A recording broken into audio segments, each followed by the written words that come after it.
How do pro footballers put spin on the ball? Where does their power come from? And how do I get my shot to look that pretty? Well, today I'm going to teach you 5 easy steps to putting spin on your shot without getting too angry and kicking your tripod.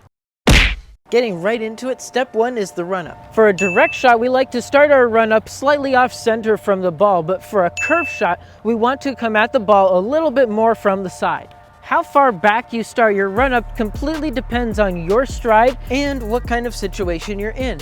If you're taking a free kick, for example, you want to take about a 5 to 7 step run-up, but you should change this depending upon your technique. Step 2 is plant foot positioning. Your plant foot is so important to determining the power and accuracy of your kick. If your plant foot is facing the wrong way, your accuracy is going to be completely off. And if your plant foot is too far away from the ball, it'll affect your power. For a curve shot, you want the toe of your plant foot to be even with the ball, and it should land only a few inches away from it. Some other tutorials will tell you that your plant foot needs to face slightly away from your target because the ball will curve where you want it, but that's not true for everyone's technique. For my technique, my curve shot ends up where my plant foot is pointed. My advice would be to play around with your plant foot as you develop your technique. Does anyone know where my shoes are? I can't find my shoes. Step 3 is the strike zone. To put spin on the ball, we want to strike it with this area of our foot right here, above the knuckle of our big toe. You should strike the ball slightly to the side and just below the center. The further away from the center you hit the ball, the more spin you'll put on it, but you're also going to decrease your power. The same is true for how far below the center of the ball you strike. The further down your strike zone is, the more lift you'll give the ball while losing some power. But because we're learning how to add spin while maintaining power, we're going for a happy medium where our foot is just slightly off center from the ball when it strikes.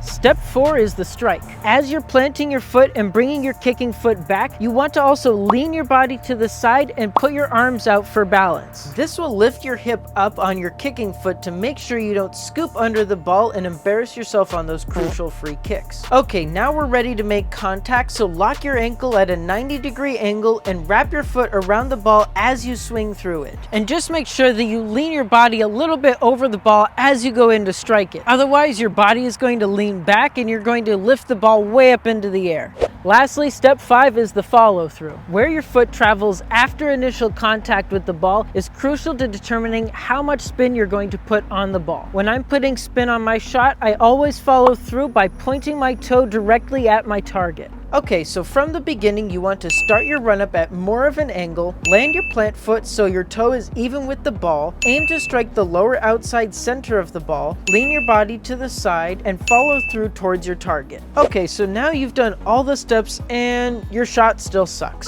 Well, I wish it were as simple as knowing the right kicking form. Instead, it takes hours of practice to change it. After each shot, ask yourself what went right and what went wrong so you can make adjustments on the next one. Taking shot after shot after shot after shot without paying attention to your mistakes will only result in developing bad shooting form. Normally, this is where I would say don't forget to practice with both feet, but don't. Putting spin on your shot is something you're most likely going to do only with your dominant foot. Instead, spend your time perfecting the curved shot's power and accuracy on your dominant foot so you can hit those top corner bangers like the pros do. And the best way to practice any type of shot is through constant repetition. I kicked the ball against a fence when I was growing up, but a goal works just as well. When you're practicing your kicking technique, you should start close to the goal so that you're not always running to grab the ball. As you get the technique down, you should start to add distance between yourself and the goal.